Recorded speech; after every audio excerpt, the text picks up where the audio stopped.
नमस्कार साथियों, मैं ललित कुमार त्रिपाठी आज आपको एक जर्नी के बारे में बताना चाह रहा हूँ जो मैं पिछले साल भर से कर रहा हूँ। मुझे शौक़ है कि कुछ कहानियाँ साथियों को शेयर करता हूँ, कुछ अच्छे मैसेज शेयर करता हूँ और ख़ास तौर से उन लोगों को शेयर करता हूँ जिन्होंने कभी मेरी मदद की है, जो अच्छे इंसान हैं, जिनके प्रति मैं थैंक्स कहना चाहता हूँ। क्योंकि अब रेगुलर तो थैंक्स कहना संभव हो नहीं पाता, मैसेज के थ्रू थैंक्स कह देता हूँ कि मैं आपको याद करता हूँ, मैं आपका ग्रेटिट्यूड पेश करना चाह रहा हूँ। एक साथी है मेरा समीर, उसने मुझे आइडिया दिया कि आप ऐसा करो कि इनको वेब पेज में कन्वर्ट कर लो, वेबसाइट बना लीजिए। क्योंकि मैं टेक्निकल इंसान हूँ नहीं, तो मुझे उसका आइडिया पसंद आया और मैंने जीवन में एक प्रिंसिपल बना रखा है कि जो चीज़ अच्छी लगती है, कोई अच्छा आइडिया आया है तो उसे एग्जीक्यूट तुरंत कर देता हूँ। क्योंकि आइडिया तो बहुतों के दिमाग में आता है, सैकड़ों लोगों के दिमाग में आता है, लोग आइडिया को इम्प्लीमेंट नहीं कर पाते, एग्जीक्यूट नहीं कर पाते, इसलिए वो पीछे रह जाते हैं। मुझे आइडिया जो अच्छा लगता है मैं उसको एग्जीक्यूट कर देता हूँ। मैंने आइडिया एग्जीक्यूट करने का प्लान किया, किसी साथी ने मदद करी, वेबसाइट बनवाई और लास्ट ईयर 23 अक्टूबर को दिवाली के दिन हम लोगों ने इसको ऑन एयर किया। वेबसाइट में सिर्फ वही है जो मैं अपनी पॉजिटिव कहानी शेयर करता हूँ, वही कहानी शुरू करी थी, धार्मिक कहानी शुरू करी थी, कुछ सामाजिक कहानी पोस्ट करना शुरू करी थी, कुछ पारिवारिक कहानी पोस्ट करना शुरू की थी और मुझे लगता है जो इसका रेस्पॉन्स आ रहा है बहुत शानदार आ रहा है और मुझे बड़ा सुकून मिलता है जब मैं देखता हूँ कि इतने लोग उसको रीड करते हैं। इनफैक्ट कुछ कहानी तो मेरी ऐसी जिसको 1000 से ज़्यादा लोगों ने रीड किया है, 1000 से ज़्यादा। मुझे देख के अच्छे लगता है, खुशी मिलती है। 500 प्लस तो 200 प्लस तो बहुत सारी कहानियाँ हैं, इसके बारे में कहने की आवश्यकता नहीं है।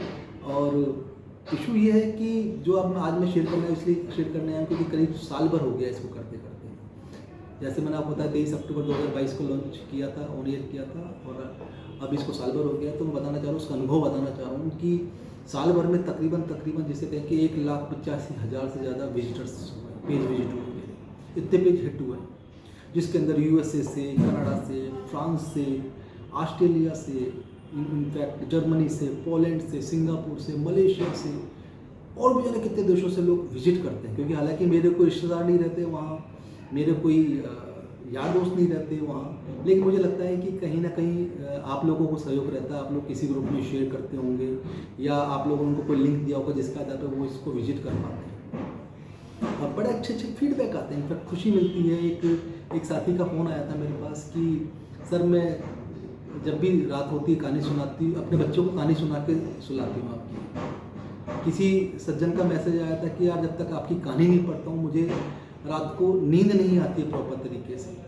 कोई कहता है कि जब मैं बहुत दुखी होता हूँ, परेशान होता हूँ, ऑफिस की बहुत सारी झंझटों से ग्रस्त होता हूँ, तो आपके वेब पेज पे चला जाता हूँ और कुछ कहानियाँ पढ़ता हूँ, जो टाइटल मुझे जो पसंद आते हैं, जो मुझे टाइटल सूट करते हैं, जो मुझे टाइटल अट्रैक्ट करते हैं, मैं उसको पढ़ने का प्रयास करता हूँ और उसको पढ़ने के बाद मुझे लगता है कि बहुत आनंद मिल गया है। और सबसे अच्छी अभी किसी का फीडबैक आया था कि भैया अच्छे लोगों के साथ बुरा क्यों होता है। ये कहानी मैंने पोस्ट की थी जिसके अंदर भगवान कृष्ण कुछ बता रहे थे, आप भी जाके पढ़ के देखिएगा, बड़ी अच्छी कहानी है। तो लोगों को आता है कि अब समझ में आया कि यार कई बार हम लोग दुखी होते हैं, हमें दुखी होने की आवश्यकता नहीं है, क्योंकि कुछ विधि के विधान होते हैं जिसकी वजह से ऐसी चीज़ होती है। कुछ जो फीडबैक बहुत शानदार आ रहे हैं, मैं आपको शेयर कर रहा हूँ, आपको नज़र आ रहे होंगे जो लोग फीडबैक दे रहे हैं, जिनके कमेंट आ रहे हैं। एक साथी ने मुझे ये भी कहा था कि आप सर जो भी कमेंट आते हैं हर पे थैंक्स कहा करो, कमेंट में कमेंट किया करो। अब मैंने शुरू किया, पहले तो मैं नहीं करता था क्योंकि पता है ना बहुत ज़्यादा टेक्निकल हूँ नहीं, टेक्नो सेवी हूँ नहीं, लेकिन अब मैंने शुरू किया, जो मैसेज मैं पढ़ लेता हूँ, जो समझ में आता है उसका मैं उसका कमेंट जरूर निश्चित रूप से करने का प्रयास करता हूँ। अच्छा लगता है। lalittripathi.com इनफैक्ट किसी ने बताया था कि जो गूगल की टॉप 10 सर्च है उसमें से एक इसका भी आता है, तो सुन के खुशी मिलती है, आनंद आता है। आप लोगों से भी निवेदन करूँगा, इतना ही प्यार, इतनी मोहब्बत, इतना आशीर्वाद लौटाते रहें, देते रहें, पढ़ते रहें, अच्छे आइडिया देते रहें। एक चीज़ बताना चाहूँगा मैं आपको कि जब से मैं कहानी पोस्ट करने की, कुछ साथी मुझे कहानी भेज देते हैं, तो एक्चुअली मेरे लिए मेटेरियल इकट्ठा हो जाता है, मैं उसको स्टोर कर लेता हूँ। कई आपसे भी निवेदन है कि आपका कोई अच्छी कहानी जो आप चाहते हैं कि पोस्ट आप करना चाहें, आपको वेब पेज पर अपलोड कराना चाहें, तो आप शेयर कर सकते हैं। आपकी स्वरचित कहानी भी होगी, कोई जो अच्छी कहानी होगी, निश्चित रूप से मैं उसको पोस्ट करूँगा। किसी डॉक्टर का फ़ोन आया था कि सर मेरे पिताजी की एक कहानी है, क्या आप इसको अपनी वेबसाइट पर अपलोड कर देंगे। मैंने कहानी पढ़ी, मुझे कहानी वाकई बहुत अच्छी लगी थी और मुझे अपलोड कर दिया। वो स्वरचित कहानी थी उनकी। तो बहुत सारी ऐसी स्वरचित कहानी होती हैं अपने आसपास की होती है जिनको हम शेयर करना चाहते हैं, हम लोगों को बताना चाहते हैं। और निश्चित रूप से मानिए क्योंकि हम लोगों की जो कहानियाँ, क्योंकि हम लोगों का जो सनातन रहा है वो ये कहानी स्टोरी टेलिंग के ऊपर रहा है। हमारी दादी नानी हमको कहानी सुनाया करती थी। थोड़ा सा क्योंकि थोड़ा हम ज़्यादा मॉडर्न हो गए, हम लोग मोबाइल टीवी में ज़्यादा रहने लग गए आजकल के बच्चे, वरना हम भी पहले अपनी नानी के पास रहा करते थे। नानी खूब अच्छी कहानी सुनाया करती थी, बहुत सारी, जो शायद वो मेरे जहन में अभी तक है। मेरी मम्मी बड़ी अच्छी कहानी सुनाती हैं। जब मम्मी के पास इनफैक्ट अभी भी मम्मी से कुछ पुरानी चीज़ के बारे में कोई वो कहानी रूपा उनको बताती है, क्योंकि टीचर रही है तो टीचर का जो उनका बताने का जो स्टाइल रहता है, कॉपी करने की कोशिश करता हूँ कि मेरी लेखनी में आए, मेरे एडिटिंग में आए, लेकिन उतना तो नहीं कर पाता। लेकिन मुझे अच्छा लगता है।